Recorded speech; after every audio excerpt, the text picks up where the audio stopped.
Jalika, tu l'as épousé, oui ou non? Taïrou! Je t'ai posé une question.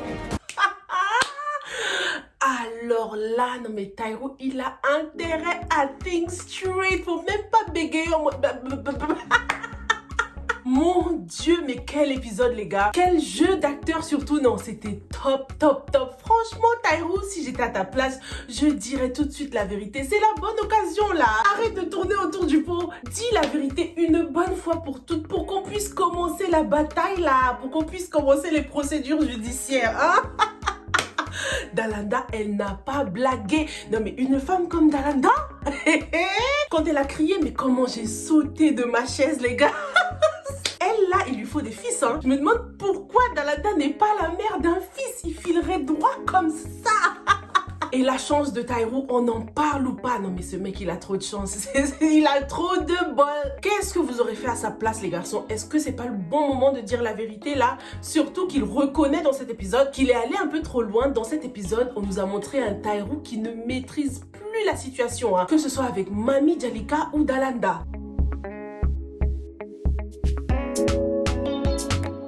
Bonjour à tous et bienvenue sur Yeri TV, moi c'est Sylvia et sur cette chaîne je fais des revues et des analyses de films et séries afro.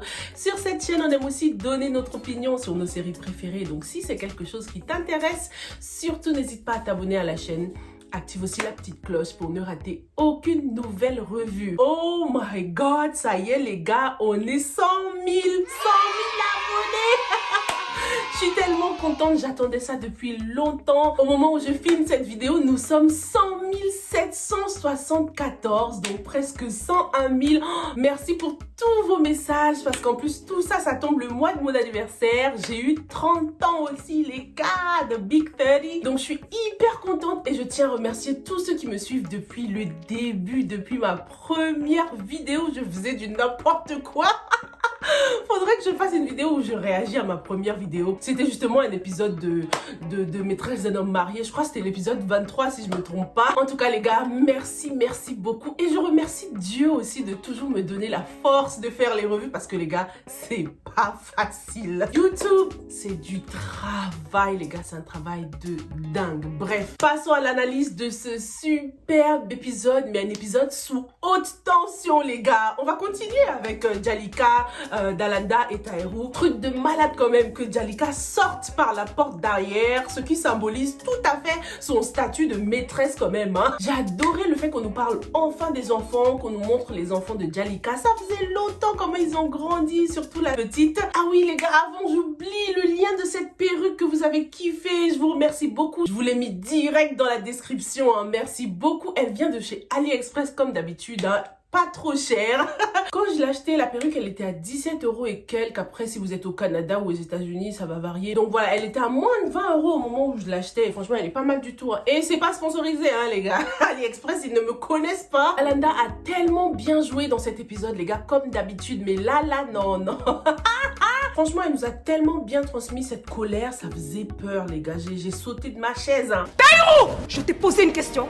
Faut pas s'attaquer à une femme enceinte, hein. Mais la pauvre, elle est tellement sous pression. On a vu quand même dans cet épisode qu'il y avait un peu trop de pression du côté de Dalanda et le stress, c'est pas bon lorsqu'on est enceinte, hein. Je vais vous faire écouter ce que Aïssata, qui habite à Montréal, a pensé de Dalanda dans cet épisode. La chose qui me faisait peur, c'était que à l'épisode 6, elle rassurait Mamie en lui disant « T'inquiète pas, tu auras un enfant, tu auras ton enfant et tout, on aura peut-être nos enfants en même temps. » Puis là, à l'épisode 7, elle a eu 3 moments, enfin moi j'ai noté 3 moments où elle était sous pression. 1, à la police, c'est pas un endroit où une femme enceinte devrait aller, surtout quand elle s'énerve avec le policier. 2, avec Regina, où elle s'est vraiment énervée. Et 3, avec Taïrou, où elle s'est vraiment énervée. So, j'ai vraiment peur qu'un des 2 enfants, soit celui de Mamie ou de Dalanda, et principalement Dalanda, ne survivent pas. Qu'est-ce que vous pensez de la réaction de Aïssata? Est-ce que vous pensez que tout ce stress, toute cette colère aura des conséquences? Peut-être que justement, Taïrou n'aura même pas le temps de donner une réponse, qu'elle va faire « Ah, mon ventre » et bam, il va encore s'en sortir. Ou bien Jalika va faire demi-tour en mode « Ah, j'ai oublié le jouet des enfants ». En tout cas, il serait quand même temps que Taïrou commence à subir les conséquences de ses actes. Non mais il a osé mettre la pression sur Mamie quand même. Taïrou tient tellement à sa réputation, il tient tellement à faire bonne figure qu'il n'assume pas lorsque mamie commence à hausser le ton, prendre le dessus, se lever et tout ça pour exprimer sa colère. Taïrou, c'est un smooth criminal. Il fait ça en douceur, en douce. Taïrou et Djalika ont tout de même eu une conversation hyper intéressante concernant les enfants. Ah, j'étais contente de voir enfin comment est-ce que Taïrou réagirait concernant les enfants de Djalika. On ne voit jamais Taïrou en train de jouer avec les enfants de Djalika. On ne le voit jamais avoir... Il y a pas de complicité en fait entre lui et les enfants de Djalika. Tout ce qui l'intéresse, c'est Djalika parce qu'il a fait son fameux transfert là. Au début de la scène, on nous a quand même donné un petit semblant de vie de couple normal quoi. Djalika qui est là en train de plier les vêtements de Taïrou. Elle demande à son mari d'emmener les enfants chez le pédiatre. Tout est beau, tout est joli dans le monde des bisounours. Ne sachant pas qu'un simple rendez-vous chez un pédiatre peut poser autant de problèmes. Et oui, c'est ça, le mariage, c'est pas que la femme. Faut aussi penser aux enfants qui, eux aussi, ont besoin d'une stabilité. D'après les réponses de Taïrou, on comprend qu'il n'est pas prêt à les assumer à ses enfants. Il donne même l'impression d'être beaucoup plus concerné par ses propres enfants, parce qu'il dit que non, les jumelles, patati patata. Il s'en fout clairement des enfants de Djalika, puisque c'est pas ses enfants à lui. Et j'ai envie de dire aussi que c'est bien fait pour Djalika. Non mais vous avez vu la scène avec sa mère? Aucune reconnaissance envers sa mère quand même. Je sais qu'en Afrique c'est normal, ta mère peut s'occuper de tes enfants et tout ça, mais exprime au moins un peu de reconnaissance quoi. Et ce n'était même pas ça le gros problème. Le gros problème ici c'est que depuis que Djalika est mariée, elle néglige carrément ses enfants. Et ça c'est l'erreur à ne pas faire. Avant le mariage avec Taïrou, lorsqu'ils ont commencé à se fréquenter, Djalika n'a jamais vraiment mis ses enfants en avant. Elle est tout de suite tombée in love sans introduire les enfants, sans vraiment faire en sorte de créer un lien entre Taïrou et ses enfants quoi. Bon, on va dire que après son mariage avec Biram, comme elle avait eu l'autre copain et tout, et que ça n'avait pas marché, peut-être qu'elle ne voulait pas présenter un autre homme à ses enfants sans que ce soit du sérieux. Mais une fois que c'est devenu sérieux, c'est 10 000 ans plus tard que maintenant tu penses aux enfants et tu dis à Taïrou qu'il a sa part de responsabilité, qu'il doit prendre soin de toi et tout ça. Non, c'est pas comme ça que ça marche. Même en Afrique, on dit toujours que lorsqu'on épouse une femme, on épouse toute sa famille. Donc lorsque Taïrou a épousé Djalika, il a épousé ses enfants aussi. Et ça, elle devait le lui faire comprendre depuis le début. Taïrou a-t-il eu tort de réagir comme ça et de ramener Biram dans cette conversation? Il y avait une part de vérité dans ce que Taïrou disait. Biram, c'est le papa, c'est lui qui doit assumer cette responsabilité. Biram, il est là, il parle de chair, mais faut pas qu'il oublie ses enfants à lui aussi, tu vois. En tout cas, je vais vous lire ce que Oumou, qui habite en France, a pensé de cette situation-là entre Taïrou et Djalika. Elle nous parle de ce que la religion musulmane dit à propos des enfants après un divorce. Pour illustrer ta prochaine analyse, il faut comprendre que dans la religion musulmane, un homme a la charge de ses enfants en cas de divorce. Il est très rare qu'un autre mari s'occupe des enfants d'un autre si le papa est encore en vie. Djalika a eu le même problème avec son précédent prétendant. Sa mère ne voulait pas d'une femme divorcée avec des enfants. Je trouve que Djalika est gonflé d'essayer d'imposer ses enfants à Taïrou. Il ne l'acceptera jamais, sachant que leur père peut parfaitement s'en occuper financièrement. La mère de Djalika le lui fait bien comprendre, elle ramènera ses enfants à leur grand-mère.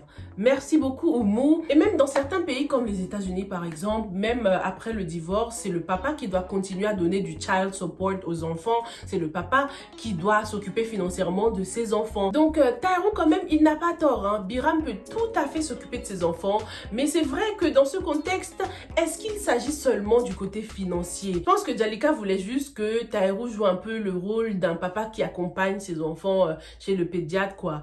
Mais je suis tout à fait d'accord avec Oumou, Djalika n'a pas imposé ses enfants comme ça. Fallait le faire petit à petit depuis le début, mais Djalika n'a pensé qu'à elle franchement en ce qui concerne son histoire avec Taïrou. Dis-moi ce que tu as pensé de cette scène. Est-ce que Djalika va finalement appeler Biram là pour qu'il vienne assumer son rôle de père, sachant que lorsqu'elle est passée à Sénégindia la dernière fois, ils ne se sont même pas adressé la parole. Mais sachant que Biram est un homme changé maintenant, je pense que c'est vraiment le mieux placé pour s'occuper de ses enfants. Parce que là, Djalika, elle est en train de faire la même chose que Lala. Elle prive les enfants de leur père quand même. Surtout que le petit garçon n'a pas vraiment bien connu son papa quoi. Donc c'est quand même un peu triste. Ce qui est inquiétant aussi, c'est qu'on dirait que la petite Amina est beaucoup plus habituée à sa grand-mère qu'à sa mère même. Parce qu'on remarque que Djalika dit qu'elle n'a pas arrêté de réclamer sa grand-mère. grand-mère. Jalika ne passe plus de temps avec ses enfants, hein. Même lorsqu'elle est chez sa mère, on dirait qu'elle passe son temps enfermée dans sa chambre à parler au téléphone avec Taïrou ou à pleurer, quoi, tu vois. C'est vraiment dommage, hein, parce que le personnage de Jalika, il a quand même subi, hein.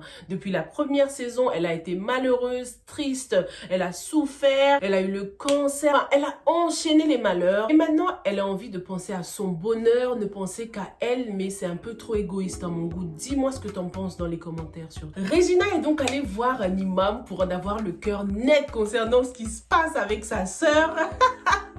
Au début de cette scène, j'ai cru que Regina venait voir un imam pour qu'il prie pour elle, pour qu'elle puisse trouver un mari, je sais pas pourquoi. Mais dès que je l'ai vue assise comme ça chez un imam, je me suis dit, ah bah elle vient pour qu'il prie pour elle, pour qu'elle se trouve un mari peut-être.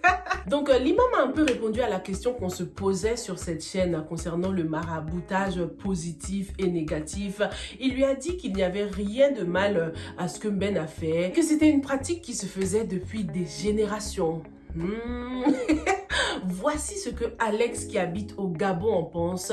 Je vais vous lire sa réaction et puis on revient pour en parler. Ce n'est pas parce que quelque chose est pratiqué depuis des années qu'on doit applaudir. Le maraboutage n'a rien de positif. On ne parle pas de soigner ou sauver la vie de quelqu'un ici. On lui ôte le droit de choisir. Dieu lui-même nous a donné ce pouvoir. Même si tu es un mari ou une femme irréprochable et l'autre veut partir, ce n'est pas une raison de décider pour cette personne. La vie se charge toujours de remettre les pendules à l'heure. Dites-moi ce que vous pensez de cette réaction de Axel. Franchement, moi je suis tout à fait d'accord, hein. C'est vrai, Dieu nous a donné le pouvoir de choisir, hein, ce qu'on appelle le libre arbitre, de free will. Donc perso, je trouve qu'il n'y a rien de positif lorsqu'on enlève ce droit à quelqu'un. Mais dis-moi ce que t'en penses, toi, j'aimerais beaucoup savoir. Regina aussi, je trouve qu'elle s'y est très mal prise. Elle connaît sa cousine quand même, hein, donc c'est sûr que en lui disant ça comme ça, direct, Dalana allait tout de suite nier, hein, surtout qu'elle n'est pas vraiment consciente de tout ce qui se passe. Donc franchement, c'était pas du tout la bonne stratégie. De toute façon, elles n'ont pas de tact, hein, c'est direct.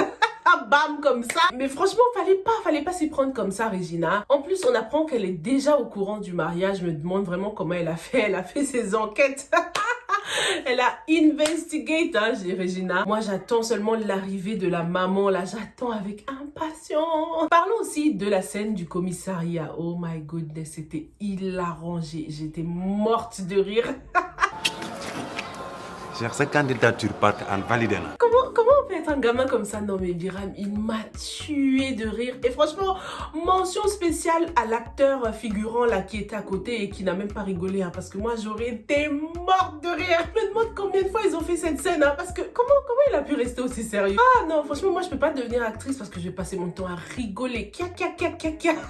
Dans cette scène, en tout cas, les choses se sont inversées, hein. Biram passait vraiment pour plus responsable que Cher. Cher est vraiment tombé très très bas, comme il l'a dit, hein, Biram. On aurait vraiment dit que Cher était le Benjamin. Et en plus, avec Merdiane qui vole au secours de son fils et tout ça, tous les conseils qu'ils essayaient de lui donner à Cher, Cher passait vraiment pour le Benjamin. On remarque que cette famille est très soudée, hein. Ils sont un peu trop famille à mon goût. J'ai vraiment l'impression que pour que Cher comprenne les choses, il lui faut un pote. Il faut un ami, un regard extérieur pour lui donner des conseils et pour lui faire remarquer ses erreurs, parce que c'est sûr qu'il ne va jamais écouter Biram, son petit frère, qui a aussi fait des erreurs dans le passé, même s'il a changé maintenant. Parfois, tant que quelqu'un d'autre, quelqu'un qui ne fait pas du tout partie de notre cercle familial, ne nous fait pas les remarques, on va continuer à minimiser certaines choses, tu vois. Surtout que dans ce cas, Cher est l'aîné de la famille et parfois, les aînés ont cette espèce d'ego là. Difficile d'écouter et d'appliquer les conseils du petit frère parfois. Je crois que dans la saison précédente, Cher avait un pote, non? Celui qui a kiffé sur Hamza, le médecin là, non? Il avait l'air d'être quelqu'un de bien, donc j'espère qu'il fait toujours partie de la saison 3, parce que ce serait vraiment cool si Cher avait un ami qui pouvait lui le conseiller.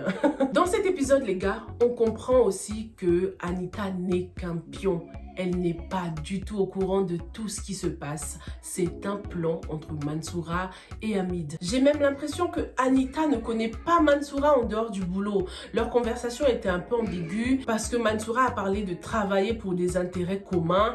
Donc, what you mean, girl? Est-ce que tu parles de Sénéguinja ou tu parles d'autre chose là? Hamid continue à être le gentleman parfait, hein. Très belle scène d'ailleurs, les deux vont tellement bien ensemble. J'ai kiffé cette ambiance romantique avec cette lumière rouge et tout ça. Mais cette scène nous confirme que Hamid est en train d'utiliser Anita. Elle n'est pas au courant de ce qui se passe. C'est dingue quand même, hein, comment Hamid et Mansoura contrôle le destin de Anita, il la contrôle. Comme quoi, avec ou sans maraboutage, les gens peuvent nous contrôler, hein, nous manipuler. À ce point? Tu peux pas t'imaginer le nombre de choses insolites qui se passent dans cette entreprise. Ah bon? Lors de cette scène, j'ai pensé à une réaction qu'on a eue dans les revues précédentes où la personne disait que Anita avait l'air très naïve et que c'est elle qui allait sûrement faire foirer le plan de Mansoura et Hamid, mais je suis tout à fait d'accord. Elle passe vraiment pour une femme certes bosseuse mais très gentille et très douce, donc je pense que lorsqu'elle va connaître les véritables intentions de Hamid et Mansoura, ça ne va pas lui plaire hein, de faire du mal aux gens comme ça. Ce qui est quand même chelou, c'est si Anita n'est pas au courant, pourquoi est-ce qu'elle s'est laissée séduire comme ça par Biram lors de cette scène-là? Pourquoi elle a réagi comme ça aussi, tu vois? Tu viens d'arriver dans une entreprise et tu te laisses séduire comme ça. Même si elle n'a rien fait de mal, elle ne l'a pas non plus repoussé, Biram, tu vois. Peut-être qu'elle essayait juste d'être gentille. En tout cas, c'est une femme qui sait séduire quand même, tu vois. Peut-être qu'elle a appris ça de sa mère. Dis-moi ce que t'as pensé de ce magnifique épisode que j'ai tellement kiffé. C'était le feu de ouf, hein. Surtout concernant Tahirou, Jalika et Dalanda. Jalika va donc chez mamie, hein. Ah, c'est sûr qu'elle va pas assumer de retourner chez sa mère tout de suite, hein. Mais elle ne va pas non plus rester pour toujours chez mamie. Et mamie aussi, elle est dans une situation délicate, hein. On a vu la conversation qu'elle a eue avec Tahirou. Donc, est-ce que mamie va enfin dire la vérité à Jalika, lui dire qu'elle sait tout? Elle sait que Tahirou est toujours marié. Mamie, elle a toujours été une fonceuse quand même. C'est pas une meuf qui a peur, quoi. Parce que je m'en souviens encore l'épisode où elle a ramené Jalika chez l'avocate, son avocate qui était Dalanda. Donc, c'est pas Tahirou qui va lui faire peur, quoi. Je trouve que ce sera l'occasion parfaite pour que les filles mettent carte sur table, pour qu'elles arrêtent de se mentir, hein. Ce sera l'occasion pour mamie de dire à Jalika que Dalanda est son avocate, hein. Jalika n'aura rien à lui reprocher puisque elle aussi, elle a menti. Qu'est-ce que tu penses de la scène finale? Est-ce que Tahirou va enfin man up et dire la vérité ou il va commencer à bégayer? Non, non, non, c'est pas ce que tu crois.